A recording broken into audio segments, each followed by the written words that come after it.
নমস্কাৰ আপোনালোক সকলোকে স্বাগতম জনাইছো মোৰ চেনেলৰ অন্য এটা ভিডিঅ'লৈ। আজিৰ ভিডিঅ'টোত দেশ ৰাজ্য আৰু সেইবোৰৰ ৰাজধানীৰ বিষয়ত 30টা অতি গুৰুত্বপূৰ্ণ প্ৰশ্ন উত্তৰ লৈ আহিছো। গতিকে বলকচোন ভিডিঅ'টো আৰম্ভ কৰোঁ। প্ৰথম প্ৰশ্নটো হৈছে পৰ্তুগালৰ মুদ্ৰাবিধৰ নাম কি? উত্তৰটো হৈছে অপশ্যন ঘ ইউৰো। 2 নম্বৰ প্ৰশ্নটো হৈছে ৰাছিয়াৰ মুদ্ৰাৰ নাম কি? উত্তৰটো হৈছে অপশ্যন ক ৰুবল।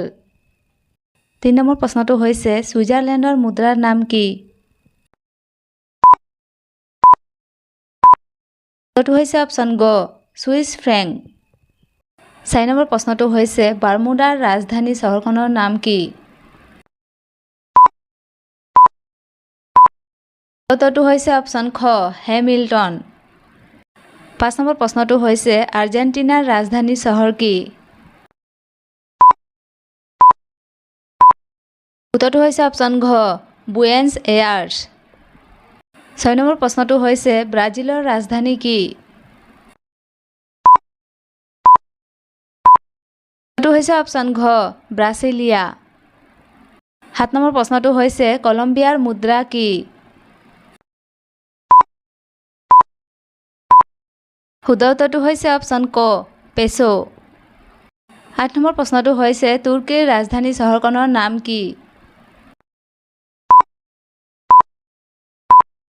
উত্তৰটো হৈছে অপশ্যন গ আংকাৰা।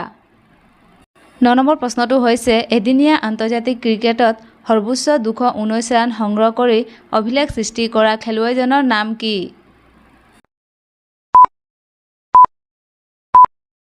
উত্তৰটো হৈছে অপশ্যন ঘ বীৰেন্দ্ৰ সেহৱাগ। 10 নম্বৰ প্ৰশ্নটো হৈছে ফিৰোজ শ্বাহ কোটলা ষ্টেডিয়াম ক'ত অৱস্থিত? উত্তৰটো হৈছে অপশ্যন ঘ দিল্লীত অৱস্থিত। 11 নম্বৰ প্ৰশ্নটো হৈছে টেষ্ট ক্ৰিকেটত 600 উইকেট দখল কৰা প্ৰথম অষ্ট্ৰেলিয়ান বলাৰগৰাকীৰ নাম কি? শুদ্ধ উত্তৰটো হৈছে অপশ্যন ক ছেন ৱাৰ্ণ। 12 নম্বৰ প্ৰশ্নটো হৈছে কোনখন দেশক পৰাস্ত কৰি ভাৰতে 1983 চনত প্ৰথমবাৰৰ বাবে বিশ্বকাপ লাভ কৰিছিল? উত্তৰটো হৈছে অপশ্যন ঘ ৱেষ্ট ইণ্ডিজক পৰাস্ত কৰি ভাৰতে প্ৰথমবাৰৰ বাবে বিশ্বকাপ লাভ কৰিছিল। 13 নম্বৰ প্ৰশ্নটো হৈছে ৰাৱালপিণ্ড এক্সপ্ৰেছ এজন বিখ্যাত ক্ৰিকেটাৰৰ উপনাম। এই ক্ৰিকেটাৰজনৰ নাম কি? উত্তৰটো হৈছে অপশ্যন গ চুহেব আখতাৰ। 14 নম্বৰ প্ৰশ্নটো হৈছে য়াকুগিৰি শব্দটোৰ লগত কোনবিধ খেল জড়িত?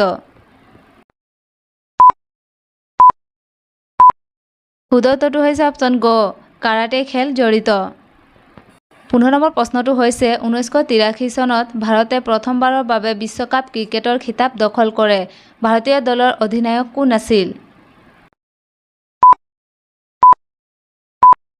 উত্তৰটো হৈছে অপশ্যন গ কপিল দেৱ আছিল। 16 নম্বৰ প্ৰশ্নটো হৈছে টেষ্ট ক্ৰিকেটৰ বিখ্যাত ঠাই ইডেন গাৰ্ডেন ক'ত অৱস্থিত? উত্তৰটো হৈছে অপশ্যন গ কলকাতাত অৱস্থিত। 17 নম্বৰ প্ৰশ্নটো হৈছে ছাৰ ব্ৰেডমেনৰ সপোনৰ দলত অন্তৰ্ভুক্ত হোৱা একমাত্ৰ ভাৰতীয় ক্ৰিকেটাৰজনৰ নাম কি? শুদ্ধ উত্তৰটো হৈছে অপশ্যন ঘ শচীন তেণ্ডুলকাৰ। 18 নম্বৰ প্ৰশ্নটো হৈছে কোনজন ভাৰতীয় ক্ৰিকেটাৰে তেওঁৰ প্ৰথম 3খন টেষ্ট খেলৰ প্ৰত্যেকখনতে শতক অৰ্জন কৰিছিল? উত্তৰটো হৈছে অপশ্যন ঘ মহম্মদ আজাৰুদ্দিনে তেওঁৰ প্ৰথম 3খন টেষ্ট খেলত প্ৰত্যেকখনতে শতক অৰ্জন কৰিছিল।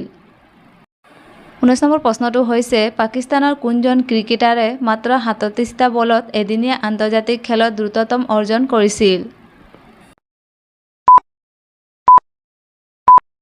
উত্তৰটো হৈছে অপশ্যন গ শ্বাহিদ আফ্ৰিদিয়ে এদিনীয়া আন্তৰ্জাতিক খেলত দ্ৰুততম অৰ্জন কৰিছিল। 20 নম্বৰ প্ৰশ্নটো হৈছে ক্ৰিকেটত LBW মানে কি? উত্তৰটো হৈছে অপশ্যন ঘ লেগ বিফৰ উইকেট। 21 নম্বৰ প্ৰশ্নটো হৈছে ভাৰতত প্ৰথম এদিনীয়া আন্তৰ্জাতিক ক্ৰিকেট শৃংখলা কেতিয়া অনুষ্ঠিত হৈছিল? উত্তৰটো হৈছে অপশ্যন ক 1981 চনত অনুষ্ঠিত হৈছিল। 22 নম্বৰ প্ৰশ্নটো হৈছে ICCৰ মুখ্য কাৰ্যালয় ক'ত অৱস্থিত? উত্তৰটো হৈছে অপশ্যন খ ডুবাইত ICCৰ মুখ্য কাৰ্যালয় অৱস্থিত। 23 নম্বৰ প্ৰশ্নটো হৈছে কোনখন গ্ৰেণ্ড শ্লাম ইভেণ্ট প্ৰত্যেক বছৰৰ জানুৱাৰী মাহত অনুষ্ঠিত হয়? উত্তৰটো হৈছে অপশ্যন খ অষ্ট্ৰেলিয়ান অপেন ইভেণ্ট প্ৰত্যেক বছৰৰ জানুৱাৰী মাহত অনুষ্ঠিত হয়। 24 নম্বৰ প্ৰশ্নটো হৈছে টেবুল টেনিছৰ পুৰণি নাম কি? শুদ্ধ উত্তৰটো হৈছে অপশ্যন গ পিং পং টেবুল টেনিছৰ পুৰণি নাম। 25 নম্বৰ প্ৰশ্নটো হৈছে কোনটো গ্ৰেণ্ড শ্লাম ঘাঁহৰ কোৰ্টত খেলা হয়? উত্তৰটো হৈছে অপশ্যন খ উইম্বলডন গ্ৰেণ্ড শ্লাম ঘাঁহৰ কোৰ্টত খেলা হয়। 26 নম্বৰ প্ৰশ্নটো হৈছে 2006 চনত কোনগৰাকী ভাৰতীয় টেনিছ খেলুৱৈয়ে পদ্মশ্ৰী সন্মান লাভ কৰিছিল? উত্তৰটো হৈছে অপশ্যন ক ছানিয়া মিৰ্জাই লাভ কৰিছিল। 27 নম্বৰ প্ৰশ্নটো হৈছে চিকা অ'বেৰয় কোনবিধ খেলৰ সৈতে জড়িত? শুদ্ধ উত্তৰটো হৈছে অপশ্যন খ লন টেনিছৰ সৈতে জড়িত। 28 নম্বৰ প্ৰশ্নটো হৈছে বিশ্বৰ প্ৰাক্তন 1 নং স্থানৰ খেলুৱৈ মাৰ্টিনা হিংগিছ কোনখন দেশৰ বাসিন্দা? উত্তৰটো হৈছে অপশ্যন গ ছুইজাৰলেণ্ডৰ বাসিন্দা। 29 নম্বৰ প্ৰশ্নটো হৈছে অলিম্পিক হকীত সৰ্বাধিক সংখ্যক সোণৰ পদক লাভ কৰা দেশখনৰ নাম কি? উত্তৰটো হৈছে অপশ্যন গ ভাৰত।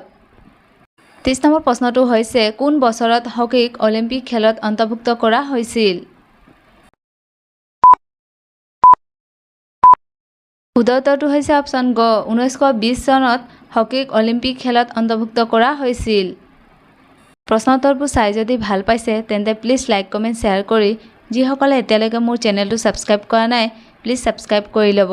তেতিয়াহে আপোনালোকে আহিবলগীয়া পৰীক্ষাৰ বাবে সকলো ধৰণৰ প্ৰশ্ন উত্তৰবোৰ পাই থাকিব। Thank U.